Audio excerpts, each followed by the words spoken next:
Welcome back to GCU Ice Hockey's YouTube channel. My name is Seth Askelson alongside Jesse Vineyard. And Jesse, furious comeback in that third period, falls just short. GCU losing 4-2, but they pulled it back within one. It was 3-2 at one point. Goals, including Wyatt Grant's power play goal, which was an absolutely big one, and then Zach Bennett scoring that second one to really give that momentum to GCU. But unfortunately, they weren't able to capitalize 6-on-5, and a little, I wouldn't say unfortunate news, but a little worrisome at the end of that game where the captain, Brett Kramer, driving the net as probably the best opportunity of that 6-on-5 chance, and he came up slow, and I mean he got off under his own power, but we saw him sitting on the bench just below us, and he was in major pain. Yeah, that's we have no news regarding that injury update for Kramer, but he, as you said, he was able to skate off the ice under his own power. He's currently being evaluated by Kelly Lotshaw, the team's athletic trainer.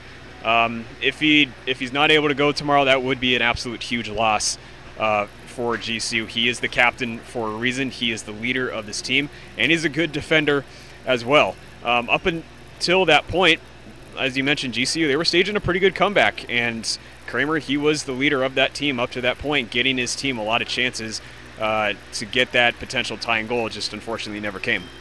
Yeah, and for GCU, I think that with them, that comeback is going to bring a lot of confidence, right? Through those first two periods, it was 3-0. It didn't seem like they could get anything done right, and they come out, they find those two goals, and then they eventually, make it a game. And it was a game for a long time too. It wasn't like they scored that second goal with 4 minutes remaining. No, it was a game for about the final half of that third period. Yeah, I mean, in the second period, the shots were 12-2 in favor of Arizona State. In the third period, shots were 13-6 in favor of GCU. They did a lot more things right. They used their speed. Their passes were more crisp. They were cleaner. The physical play was still there. In fact, there was only one penalty in that third period. It was by ASU, in which GCU turned that into a power play goal from Wyatt Grant. So just a lot better, crisper play, a lot better passing, especially through the neutral zone. They were able to neutralize ASU speed, and that's a big reason why GCU was able to stage that comeback and ultimately stave off ASU for a good majority of that final period. They did a lot of better things in that third period to help them get that comeback attempt. Yeah, and I think in this game, Michael Barabash wasn't as big of a factor as I thought it would be, and I don't mean that in a bad way, right? I think coming into this game, I thought he was going to see a ton more shots, a lot more work, and GCU actually outshot ASU 29-26. At least that's what it shows on the final shot counter down to our right, and so for ASU, it's just all about, or for GCU that is, it's all about kind of taking what you built here and just moving on with it. So we're going to take a quick break. Hopefully we'll have head coach Danny Roy back on here for the final intermission report and the final sign off before we head out for the night and then come back tomorrow. So Jesse Vineyard alongside Seth Askelson, thank you for joining us. We'll be back here on GCU's YouTube Ice Hockey channel.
Welcome back to GCU's Ice Hockey YouTube channel. My name is Seth Askelson alongside head coach Danny Roy. We also have Jesse Vineyard off screen, kind of the post-game interview, post-game press conference for the first game of the season. And Coach, obviously I think the biggest thing in this game was the 3 goals through the first 2 periods and then the furious comeback. Let's start with the first 2 periods. What either did ASU do or your team not do that kind of allowed that lead to happen? Well, first period, I don't think we did anything wrong. We outshot them. I think we played the physical game with them. We had the speed with them.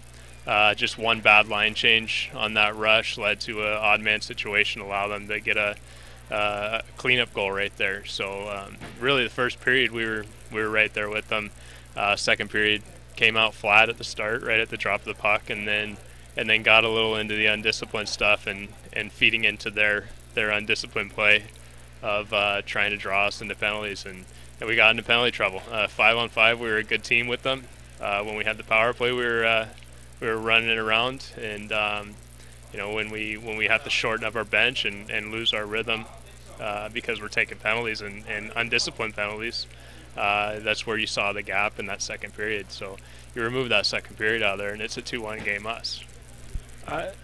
With that second period, I think we've seen not only last year but maybe just over the history of the program that second period can be an Achilles heel. How do you kind of break out of that where a second period isn't going to kill you and kind of come out ready to go in that middle frame? It's just a matter of doing it. We know what the problem is, and it's been every single season so far. That second period is just it's a killer for us. So it's one of those growing pains that you deal with when you're still a young, fresh team. But a 3-2 with an empty netter against a D1 program that's been on the ice for a few weeks more than us, I think that's a good start. It sets us up. We know we can play with the guys, and we know that we can do something, and then we got a job to do tomorrow. What did you see in that third period that allowed you guys to bring it back and be one shot away from tying this game? You saw the fight, the no die attitude.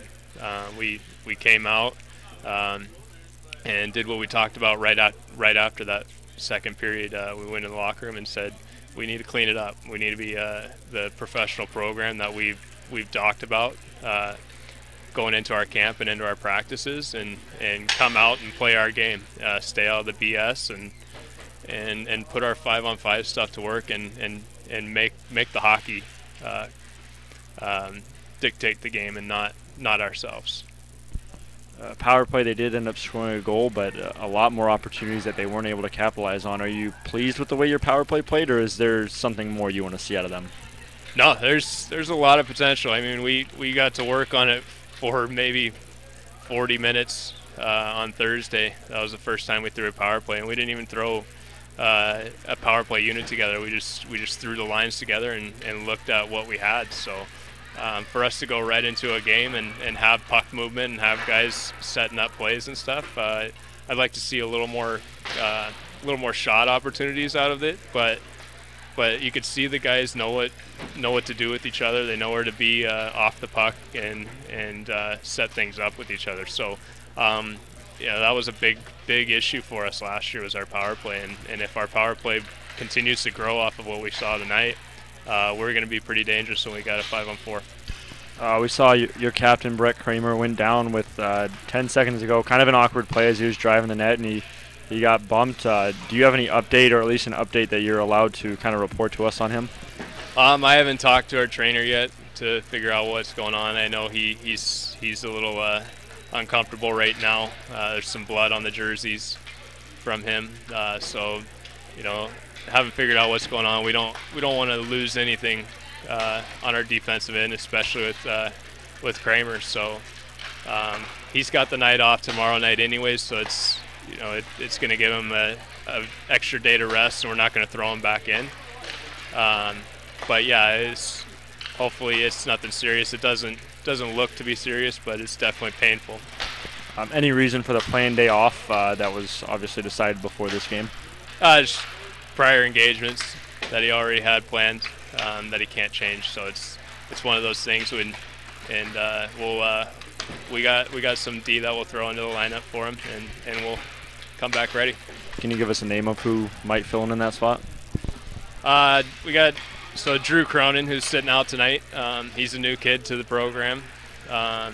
He's got some skill and ability. The speed will definitely be new to him, but we talked to our scratches tonight and told them that the point of sitting them out tonight was to watch the game. Didn't mean that they were going to play tomorrow, but the lineup is going to change,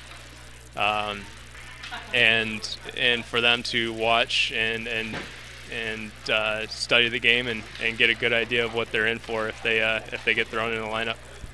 What needs to change tomorrow for you guys to come out on top? Just staying out of the box, making sure that we keep this game 5-on-5 or 5-on-4. So if we could eliminate some of these penalties that we had that could have easily been eliminated, then we'll be right there. So any final thoughts on tonight's game before you head out? It's just fun. Finally back in the season. Happy to be back here. The adrenaline rush is going. You can see that in the first period with a lot of our guys, and as coaches, it's been a long, hard summer to get here. We've obviously put the effort in and got a great lineup, a great group of guys. Like I said at the top of the hour, it's difficult to figure out who's going to be scratched, but that's a good problem to have. It's not like the past 2 years where we knew exactly who our top 6 were and who was going to be in the lineup. Now we got guys competing and wanting to be in there, and it showed all the way through. We played all 4 lines, and all 4 lines played well. Well, Coach, thank you so much. Obviously looking forward to getting back to it tomorrow. Once again, you can join us here for post game show and intermission reports tomorrow.